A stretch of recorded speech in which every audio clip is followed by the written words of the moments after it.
A very good morning to all. I, Prachi Soni, Assistant Professor at Knowledge Institute of Nursing, feel delighted to welcome all the respectable dignitaries, teaching faculties, participants for today's webinar on behalf of Knowledge Institution of Nursing. And I feel great honor to welcome our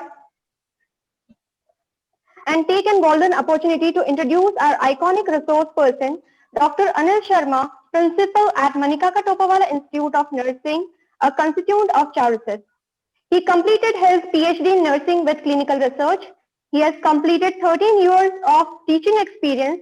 His escalating research experiences of 10 years where he guided many research projects, including PhD scholars.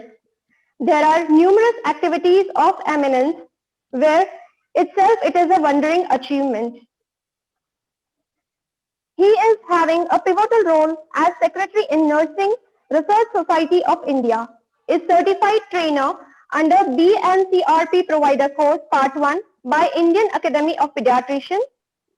Sir is a member in National Editorial Advisory Board of International Journal of Nursing Education and Journal of Nursing Today, of Green Tree Publication and the Journal of Health Informatics, remarkably giving his efforts as editor for International Journal of Cardiovascular Nursing and International Journal for Emergency and Trauma Nursing.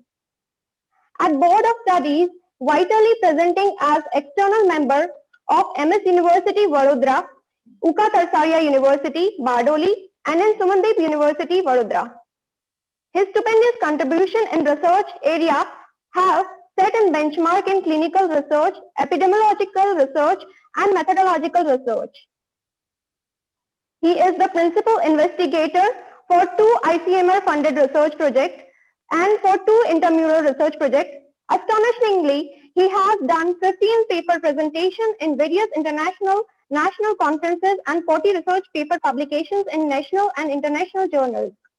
Moreover, presented as guest speaker in 38 national, regional workshops, symposiums, conferences, seminars, CNEs, and session chair in 5 international conferences, more than 10 times served as research paper evaluator for national and international conferences. He is still continuing his efforts for great achievements and his never-ending efforts towards the goals. Therefore, it's really proud moment for Knowledge Institution of Nursing to have such an incredible and astonishing dignitary as a resource person. With this, I hand over the meeting to respected Dr. Anil Sharma, sir. Thank you, Prachi, for the wonderful welcome and the introduction. Though I'm just a teacher like you all, only the thing that I spent few years, so got a little experience. But still, there is a lot to know about research because research is, I believe, it is in a kind of ocean where just only a bucket. I tried to get it from there. There is a lot to learn. So I'm just keeping my reflections that because when you see the research, so before jump to our topic, let me congratulate Knowledge for keeping this webinar to disseminate the research knowledge among the nurse researchers. Thank you, sir, And inviting me, giving me this opportunity to remain with and reflect on this topic of quantitative research designs and randomized controlled trial, or you can say the clinical trial. So thank you, Prachi, and the complete management of Knowledge Group for inviting me and giving this opportunity. So straight away, we will jump to the today's topic, which has been given to me is in quantitative research, though it's a vast one, but I'll try to finish it within the allotted time of 45 minutes. So as the word is indicating, Prachi, I have the rights assigned to me to share my PPT.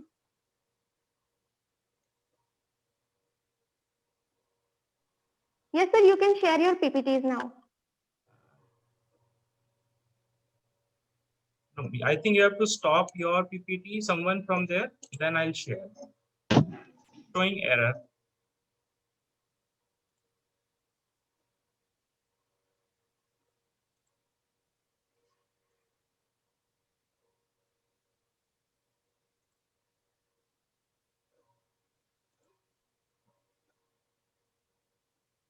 Will you remove? I think the host have still sharing their screen.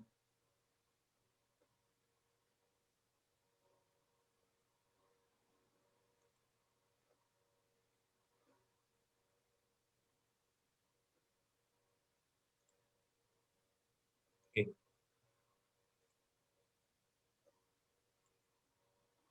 Is this visible? Yes, sir. Okay.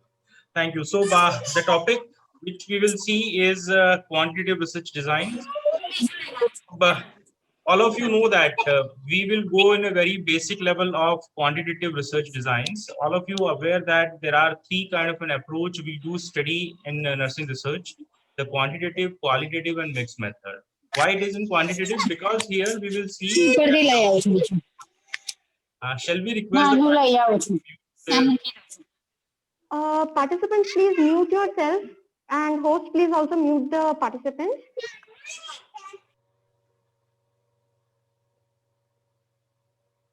Thank you. So, as we all know that quantitative research design are known because they all will play with the numbers. The data which we collect is in a numerical form, and that's why we say it is in quantitative, because we can quantify the things. Whereas the qualitative, where we will receive the data in form of words, opinions, views, in pictorial or else in diagrammatic form, you can say. And in terms of mixed method approach, we do have the combination of both two. Means it's a kind of an khichdi where you will have the quantitative and as well as the qualitative data. So the task is to understand the quantitative research design. I've kept only three objectives in my flow. That is, first we will see what is the meaning of the research design, what are the common terminologies we use in the research design, and then we will illustrate the various types of quantitative research designs. And finally, there are some examples and some thumb rules to as a take-home message to all of us. So we know that this is a very bookish language where we define our research design, that it is an arrangement of conditions where we collect and analyze the data by which to give or satisfy our aim of study in very economic procedure. This is what the book said, but if you can dissect this definition, then you will say this is actually, it is a conceptual structure within which you organize your research study. Or if you wanted to still further make it simplified, then you can say it involves a blueprint of data collection, measurement, and the data analysis. So that's all is known as in research design. This is a very bookish language, or you can say very theoretical definition of research design. But when you see the research design, then there are so many factors which allow us to identify our research design. And I believe out of there, I'll share some of the important factors which allow us to choose the research design. But I believe the most important one is the experience and knowledge of researcher. That what depth knowledge the researcher have, and what is an experience, whether the researcher can able to deal the research design which he or she would like to take. Of course, undoubtedly, there are some other factors. For example, research question, research aim are the most important one again, which desire, which allow you to identify your research design. So to understand it, I kept a few terminologies which are going to be understand very clearly before jump to our various types of research designs. So number one is causality. What is that? It is a relationship between cause and effect. That's what we see in all quantitative research designs. Now, this cause and effect relationship, or else you can say, because cause and effect relationship we generally see in the experimental research designs. Whereas when we jump to the non-experimental research design, we will share that what is experimental, what is non-experimental. But in terms of non-experimental designs, they understand or they explain us about the relationship between exposure and outcome. A very basic understanding, if I'll say, what is when we apply some intervention, any treatment, let us say COVID vaccine, then how it put an impact. So this COVID vaccine is become the cause, and what is the impact that become an effect. So when we understand this relationship, that fall as in that known as in causality, or else you can say very basic example, how smoking cause the cardiovascular diseases. So smoking become the exposure and cardiovascular diseases become the outcome. So when we understand this exposure and outcome, generally we see in the very natural setting, whereas cause and effect we see in a manipulated setting. Manipulated means where we manipulate something, but in exposure and outcome we are not manipulating. We will see the things in happening in very natural setting. So casualty is a most important part of quantitative research designs. Then what are the parts of research design means on what factors it depends. So as I said, research approach, of course, undoubtedly it is very important, because based on your research approach, you will identify that which design you are going to take. If you have a quantitative research approach, then definitely your designs fall under the quantitative. If you have the qualitative, then you will see something in the qualitative designs, and mixed method, then accordingly you are going to identify your design. The population and the samples are most important again as a part of your research design, to whom you wanted to see the effect of the cause and effect relationship. Sampling technique, there are some thumb rules to identify, but not thumb rules means generally we follow that, but it's not a kind of an Brahmaji's vakya कि आप you cannot do anything else. But the thumb rule said that when we go for the quantitative, especially in the experimental research, we use the probability sampling technique, and when we go for non-experimental or the qualitative, then we generally use the non-probability. Then study setting, of course, it is most important part, because if you see the quantitative research designs, then under that the experimental research design, we have actually borrowed it from the biological sciences, where the things are completely under the control of the researcher. I'll explain you once we'll come to the experimental how it is. Then research instrument, that is the tools of your research design, tools for collecting the data, relevant data, so that completely in connection with your research design.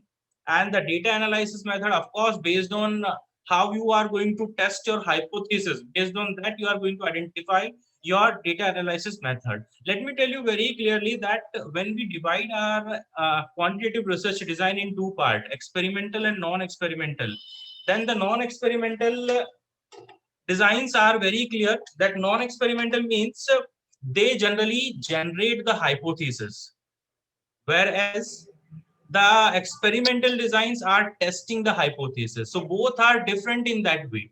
So we will explain that once we'll come to that. And research question and aim of the study, this is the most important. Based on what you wanted to know out of your investigation, based on that you will identify your research design. Let us say if I wanted to know the prevalence of any disease in community, then definitely I'll select research design in that manner. And the most important is I'll go with the cross-sectional.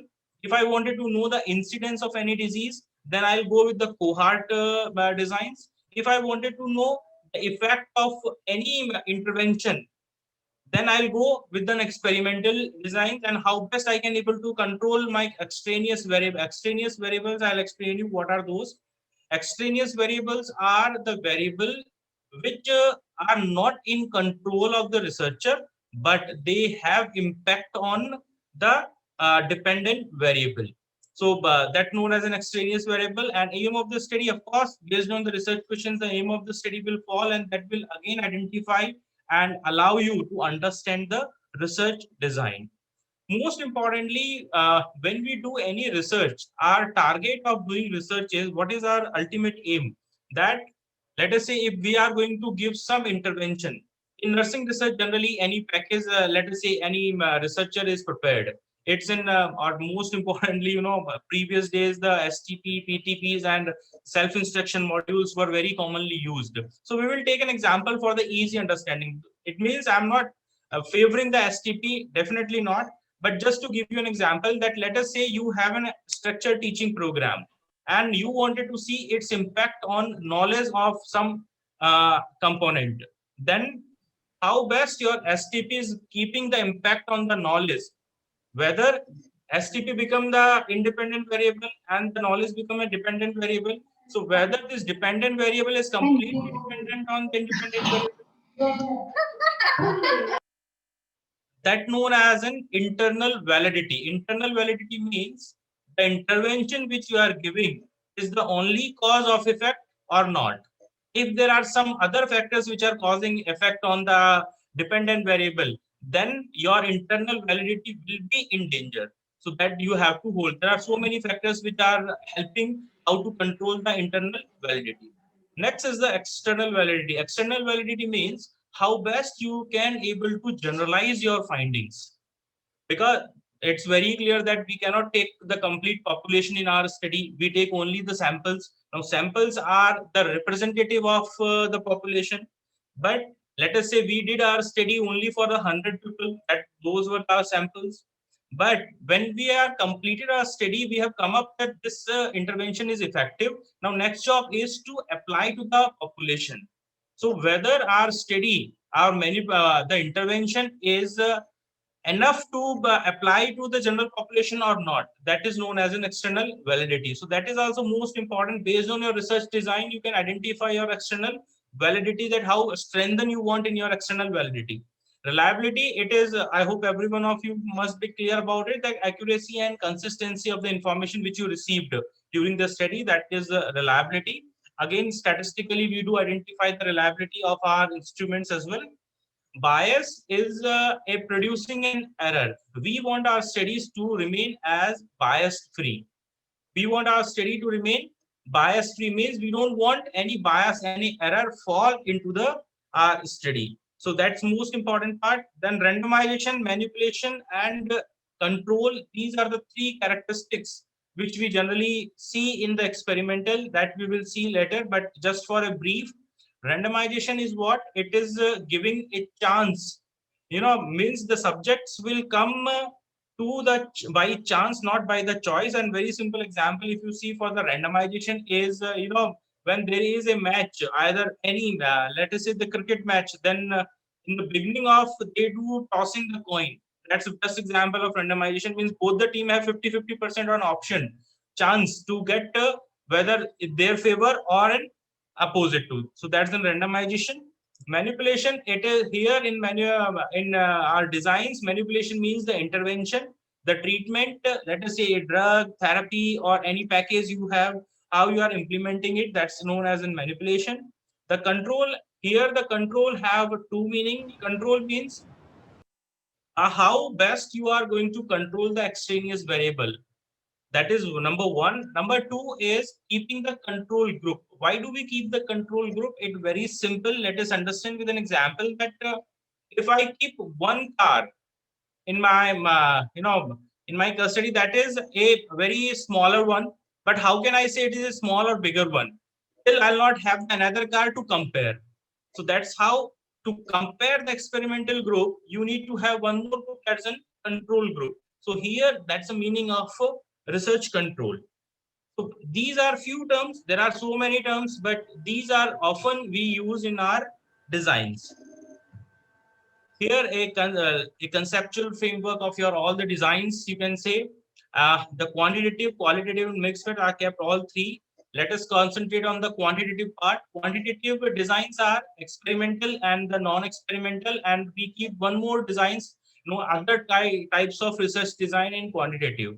In experimental, again, there are three types: true experimental, quasi-experimental, and pre-experimental. We will go one by one in detail. And the non-experimentals are descriptive, correlational, cross-sectional, case control, and cohort. We will see them as well in individually. Then in qualitative and mixed method, we will go on. Will not go in detail. Other types of research design which fall under quantitative are methodological designs. Now, what are those methodological designs? Methodological designs are the designs which used to prepare the research instruments based on available literature. That's known as a method. It's a sequential kind of. You will have a lot of literatures, and you will read those literatures and find out that what will be the next research instrument you can able to create. And statistically, you will check the psychometric property of your research instrument. That known as in methodological designs. Outcome research, where you see the outcome assessment. Operation research, where you optimize something, optimize the process, optimize the activities. That is an operational research. Evaluation research, when we evaluate something. Meta-analysis and systematic reviews are how best you can able to create evidences. based on previous studies. So there are a well-defined process that how you will go with the meta-analysis. Meta-analysis or systematic review you can do individually for so many other studies. For example, meta-analysis you can do only for randomized clinical trials. Randomization, this meta-analysis also can be done only for quasi-experimental, cross-sectional. So that's how you can do the meta-analysis or the systematic review. Secondary data analysis designs are the designs where when you conduct a study, what happens when we generally conduct a study, sometimes we get the data which is not much of our relevance, but we do keep in our thesis, we do keep in our paper. So those data maybe get relevant to some other studies. So that known as in secondary data. We have taken the data of another people who have collected, and we are we are analyzing that. That known as in secondary data analysis. Implementation research, where this is actually a kind of mixed method, not purely as a quantitative, because in implementation research, we do see how best we are going to implement. A very basic example, if you wish to take, then let us say the vaccine, COVID vaccine will come out. Then how best this vaccine is going to implement. If someone would like to do that research, that known as an implementation research. There are so many policies. For example, recently Ayushman Bharat was implemented. So before that, some implementation research happened. That how we are going to implement in the larger population. So that known as an implementation research. So here we will see the only quantitative part. So in quantitative, first we will take the experimental research designs. In experimental, as we said, there are three types: true experimental, quasi-experimental, and pre-experimental. Under the true experimental, there are again so many types of research design. Let us say pre-test, post-test control group, post-test only control group, Solomon 4 group, factorial, randomized block design, crossover, Latin square, then the randomized clinical control trial. In quasi-experimental, again, there are two types, non-randomized control group designs and the time series. Under the pre-experimental, one group pre-test, post-test design, or you can say the one shot, it is not once, it is one shot case study. So when we see the designs, experimental designs, then there are some important characteristics. Now here we are starting the design part. So these three characteristics are very important for the experimental designs. What are those three? Manipulation. This is manipulation means intervention. Intervention is the treatment which you have in your hand, which effect you would like to see on the dependent variable. So manipulation is basically, in research language, we do say it is an independent variable which you wanted to give. Let us say you wanted to give the food therapy, so food therapy becomes the manipulation. If you wanted to give the cold application, then that cold application becomes the manipulation. If you wanted to give any knowledge intervention, then that knowledge intervention become your manipulation. This is must in any kind of experimental designs. It become mandatory that without manipulation, we cannot keep any research design under the experimental research design. So let us understand very clearly that manipulation is the first and foremost characteristics to understand whether you want an experimental research designs or not. If you do not have in your hand any independent variable, any intervention, then you are not going to use any experimental research design. Number one. Number two, what is the second characteristics is randomization. What is randomization? We have learned that randomization is by chance. They supposed to, like, everyone have a chance to be remain in the study. So that's a randomization. And what is control? Control having two meaning here: control group as well as control over the confounding variables or the extraneous variable. So that's how it known as in control. So these three characteristics are needed. Now, if you see in the blog, it is very clearly mentioned that true experiment, if it is in true experimental research designs, then make sure that you will have all three in your hand. You must have manipulation, you must have randomization, and you must do control. If any of this missing, in that case, you cannot keep your study research designs under true experimental. So for true experimental, you need all three.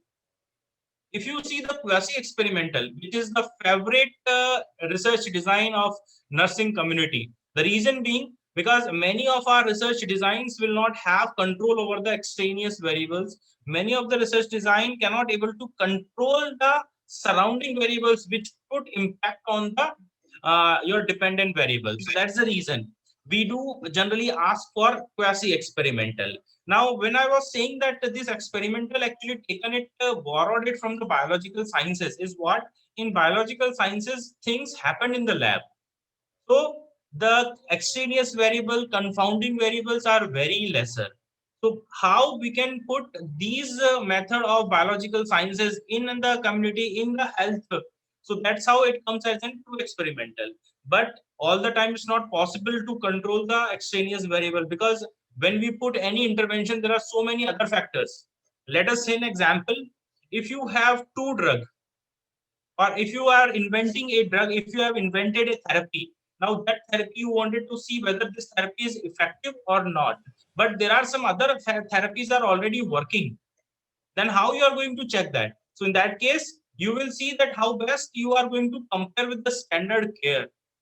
And when you will compare, then make sure that all other variables or other factors which are going to keep the impact on your dependent variable must be controlled. Otherwise, you will be uncertain to say this effect is happened due to my intervention or not. So that's the most important part. So in quasi-experimental, what happened? The manipulation will remain, because this is a mandatory thing for experimental designs. But either from randomization or control, only one thing will remain. So out of 3 characteristics, only 2 characteristics will remain along with the manipulation. Manipulation must, then either randomization remain or the control will remain. In last, that is a pre-experimental. This is the weakest form of research design. Weakest form because here what happened? The last 2 are completely missed. Last 2 means randomization and control is completely missed. Only the manipulation will remain. So this is a very basic difference among all 3 designs, all 3 categories of the experimental: the true, quasi, and pre-experimental. Now, when we'll go in the your true experimental, then we will see the pre-test, post-test control group. That is what? Randomly, because randomization must be there. So randomly we allocate the samples into the 2 arms, that is experimental and the control group. 2 groups we will have. Then we will take, as the word, our design name is indicated, the pre-test, post-test. So first we will take the pre-test. Then after pre-test in the experimental group, we will put the manipulation, that is intervention, and then we will go for the post-test. In control group, first we will take the pre-test, then in control. Now control have to understand very clearly that control, we said it is in control group, but what they will receive. Because in medical science, keeping control group are inviting a lot of ethical issues. Why? Because if you will say that one therapy I'll give to only experimental group, but I'll not give anything to the control group, then this is completely against the ethics. That why you are neglecting one group, and this is not the way to do the study. So we do have the alternative control or alternative therapy, or else standard therapy, or else placebo. Placebo means have no any therapeutic activity involved, but just to satisfy the control group, you will give something. So that is a fake medicine. So that's how you plan your control. So control may have positive, negative, or neutral. Positive means when you give something, means to compare. You are not going to give a placebo. You will give an alternative therapy there. That's a positive. Neutral means placebo kind of things, and negative means you will not give anything. So that's how you do. So in pre-test, post-test control group design, that's how the presentation will remain. Under the post-test control group design, you will see there is no pre-test, because there are some research which need only post-test designs. Very simple example we will take. If you wanted to know, let us say, some intervention impact on pregnancy, then is it possible to do the pre-test? Very difficult. So what you will do, you will give the randomly allocate your samples in 2 groups, control and the experimental. Experimental will receive the intervention, and then you will see the impact after post pregnancy, that what is the impact of it. So that's a post test. Same for the control group. Control group you will identify randomly, then there is NOVA or alternative control, and then you will go for the post test. So that is known as an post test only control group design. When you club these 2, we say it is in Solomon 4 group design. See, this is a very strong form of true experimental. Why? Because here we do compare that what is the effectiveness of pre-test, because internal validity and external validity plays a major role here. To strengthen the internal and external validity, we do use the Solomon 4 group. Now, what is that Solomon 4 group? We divide, there will be 4 groups, 2 experimental and 2 control. Both the experimental will receive the intervention, whereas the control group will not receive the intervention, or placebo or alternative therapy or standard care they will receive. Then first experimental group and first control group will be pre-tested and then post-tested after intervention or after placebo. And in the experimental 2 and the control 2, what happens? There is no pre-test and only the post-test. Then you will see the impact of pre-test, that how the pre-test was impacted on the dependent variable. So that's how you can able to control your internal, you can strengthen your internal validity. That will enhance your external validity. External validity means, let me repeat it, this is about generalization, that how best you are going to generalize your findings. Okay, the next design which we do keep is in factorial design. Here there will be tables, we do create 2 by 2 or 3 by 2 table kind of an. Here there are, the important part is both, there are 2 groups, 2 manipulation groups will be there. You can see in the table we kept frequency of intervention, means this is also manipulated, that after 1 hour, after 2 hour, after 3 hour I would like to see. So this is in frequency. And intervention protocol is also manipulated. What is that? Soap and water hand wash and the sanitizer hand wash. We will see after each frequency that what is the impact of that, known as in factorial design. If you see the randomized block design, then you will see, let us say an example. Here we will keep here 2 group, 3 groups, and those are randomly blocked, means those blocks created randomly. So there are status are going to be created, let us say. So only COVID patient, let us say we would like to see the type of corona vaccine impact. So we have divided our 2 blocks, only COVID patient without comorbidity, and next our group is COVID patient with diabetic mellitus. And we would like to see the impact of our vaccine. Now, what happened here? What is the difference? Generally, students do ask, sir, what is the difference in the factorial design and the randomized block design? Because both look similar. If you see the class, then you will see the basic table looks very similar. The difference is, in factorial design, we do have 2 groups which are manipulating both the sides. Yeah, A and B is also manipulated and the frequency is also manipulated. Whereas in the randomized block design, what happened? Only the type of corona vaccine is this side. The frequency, or you can say the intervention, one side is manipulated, whereas the second side is completely fixed. You are not going to manipulate the COVID patients. They will remain same as well. And the diabetic with the COVID, they will also remain same. So that's the basic difference between randomized block design and the factorial design. Crossover design, this is also known as a repeat measure design, because here the participants do expose to all interventions. So let us say we have 2 groups of superficial thrombophlebitis, and we would like to see the intervention impact. We will see that how best we can able to minimize the edema and pain by the help of heparin and magnesium sulfate. So we have 2 groups, one for heparin, one for magnesium sulfate, and the participants are divided in again 2 groups. So the first group will receive heparin, and the first group will receive the magnesium sulfate, and then we'll switch over. That's the reason it's known as in crossover. But the biggest problem the crossover has is what? It is sometimes very uncertain to say that which impacted actually. Let us say you will see the impact at last, whether the superficial thrombophlebitis is minimized or not. Then it will be very difficult to say whether heparin have reduced it or the magnesium sulfate have reduced it, because both the groups have received both the intervention. That's one of the greatest drawback the crossover designs do have. Next is the randomized control trial. We have a dedicated session on that, so we will take this design there. If we will go in detail about the quasi experimental, we have seen that there are 2 types. the non-randomized control group and the time series. As there is no randomization, so randomly allocation of the samples will not take place. Rest all will remain same like in pre-test, post-test control group. We will have the control group. Both the groups, experimental and control group, will be pre-tested. Then intervention will be given to the experimental group.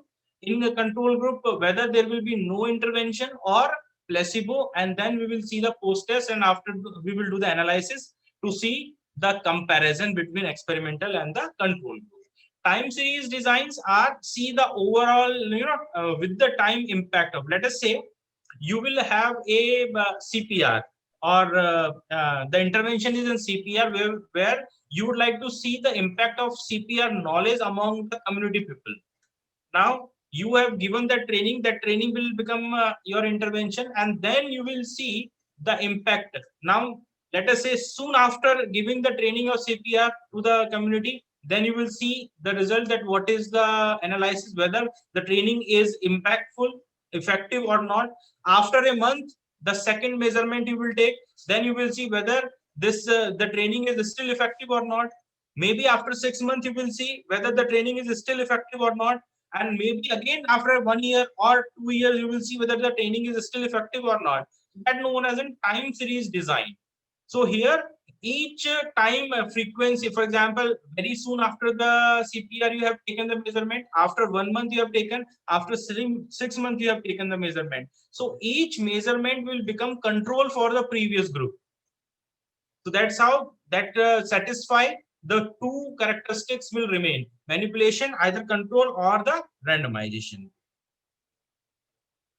The pre-experimental research designs, these are very, as I said, very weakest form, because there is no randomization, no control. So everything happening within a group only. So this is very uncertain to see, to say whether it is effective or not, because we cannot able to compare the things here. And sometimes, but in some cases, you have only option to do the one group pre-test, post-test, because you don't have choice to keep the control group, or that is not possible to keep the control group. So here in the one group, what happens? Same experimental group we have, we will pre-test them, intervention will be given, post-test we will do, then we will see the analysis. So that's how the one group pre-test, post-test will go. One shot case design is kind of you can say post-test only design, but only one in one point of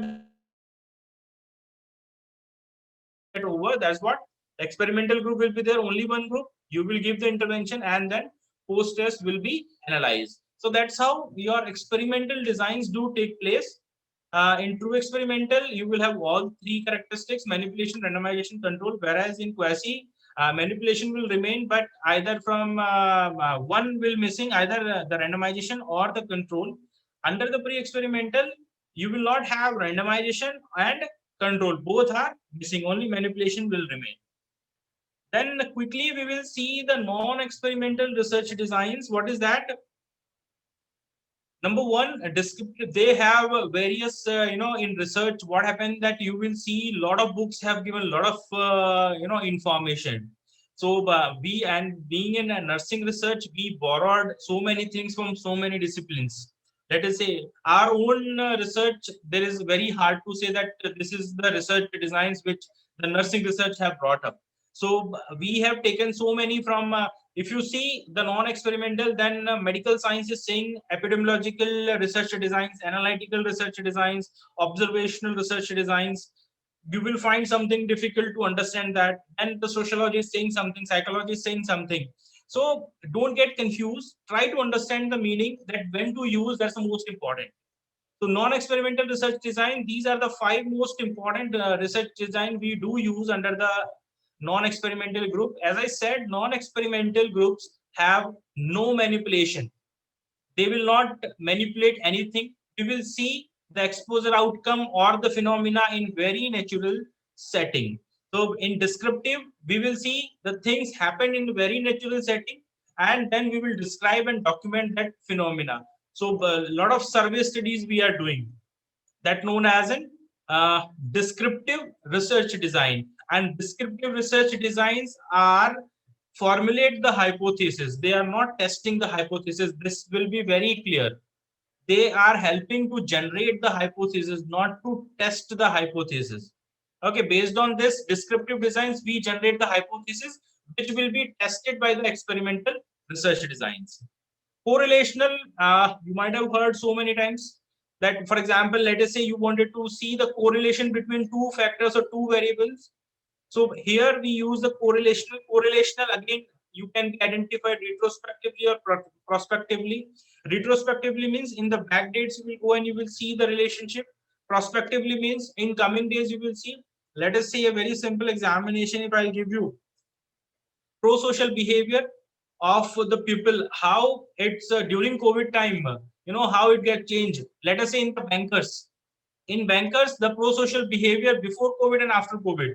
So there are two variables. Pro-social behavior means whether the person is helpful, they are helping the others, they are assisting others, they are generous, they have empathy, they have sympathy or not. This all fall under the pro-social behavior. So when you will see the relationship between two variables that fall under the correlational studies.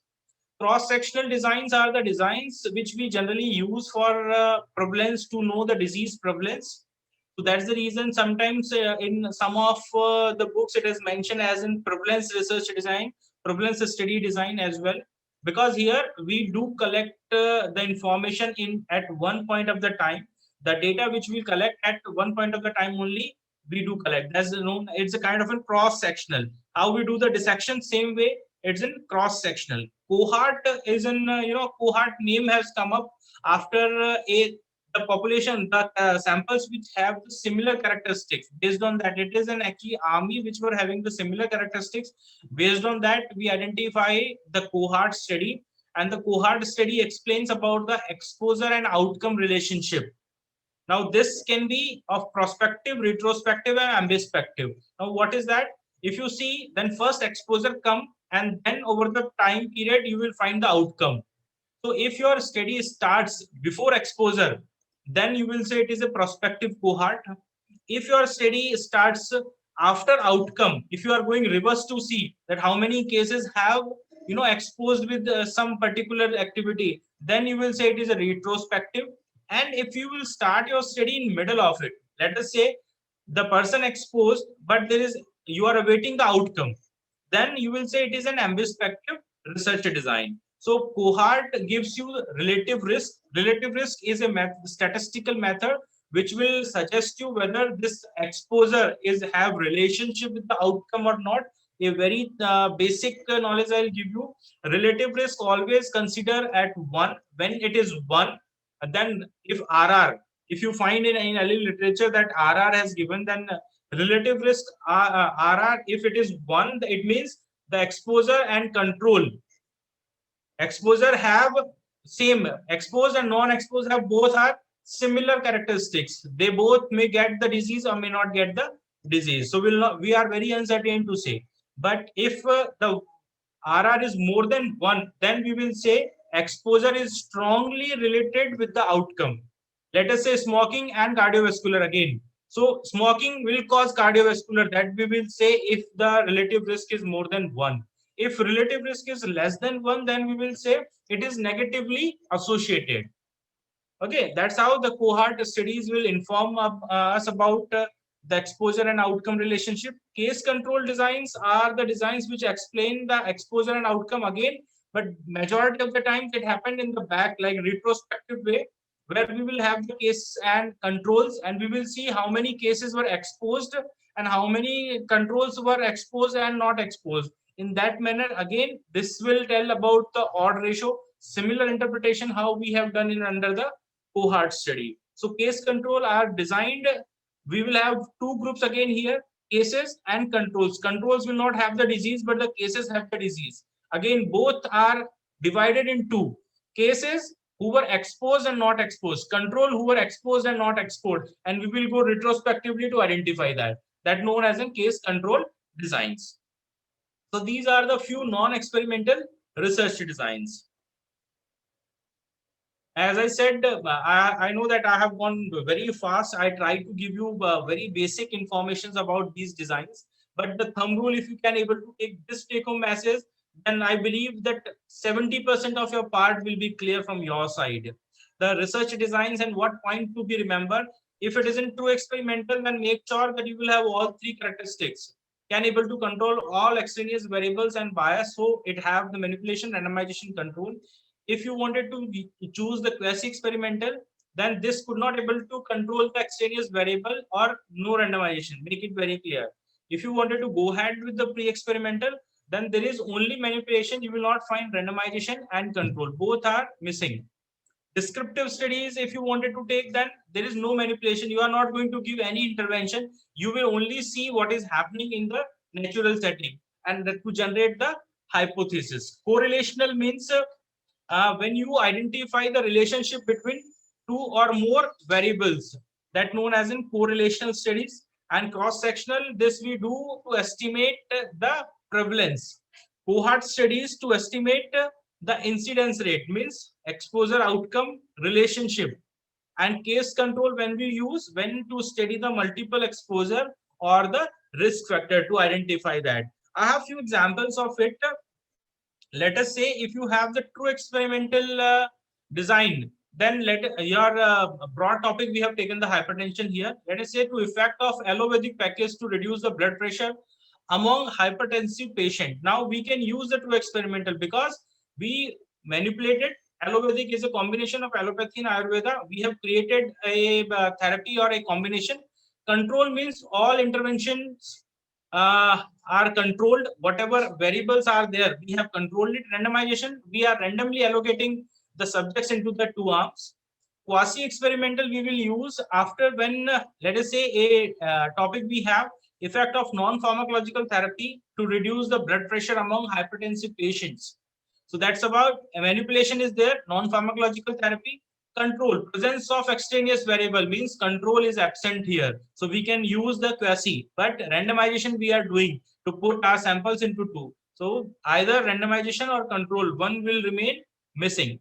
Pre-experimental, let us say design, when we have a topic effect of yoga therapy to reduce the blood pressure among hypertensive patient. So manipulation, we have yoga therapy, but we are not going to do any control or randomization. In that case, we can go ahead for the pre-experimental. Same way, if you wanted to do the descriptive, let us say a clue to assess the quality of life among oral cancer patient. So here there is no manipulation, control and randomization because you are just going to see that what is the quality of life of cancer patient. So in that case, our study is going completely in the natural setting. We will see the phenomena, natural phenomena which is happening. So that fall under the descriptive. Same way, if you wanted to estimate the prevalence of oral cancer patient at New Delhi, in that case, you can go ahead with the cross-sectional because it's a one time you will collect the data from the participants. Cohort, if you wanted to use for such studies, you can use does smoking cause oral cancer? This can be a retrospective cohort study. Means you will start your study to taking the oral cancer patient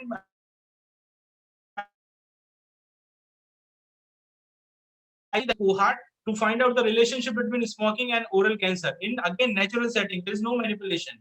And case control, this is to assess the non-compliance factor for causing complication for oral ulcer patient.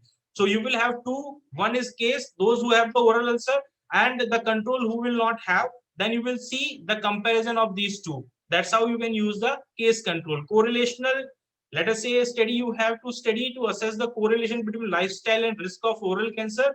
Then you can identify the multiple factors which can be assessed in the natural setting. So, but I have very rushed to finish this presentation. If you have any doubt, then Prachi, we can take the questions. I think that will be worth to see. All of you can collect the doubts and we can continue in the next session. It's going to start with the next session. Sir has wonderfully finished his session and he has explained us wonderfully. Just collect your doubts and we can initiate with the questions soon. And we can ask all the questions and doubts in the next session. We can join the next link given below. Thank you so much, sir, for the wonderful session, first session. We can join up the second session soon. Okay, fine. I think after 9 minutes or immediately? No, sir, it's already initiated. Yes, sir, immediately we can join the second session. Thank you so much, sir.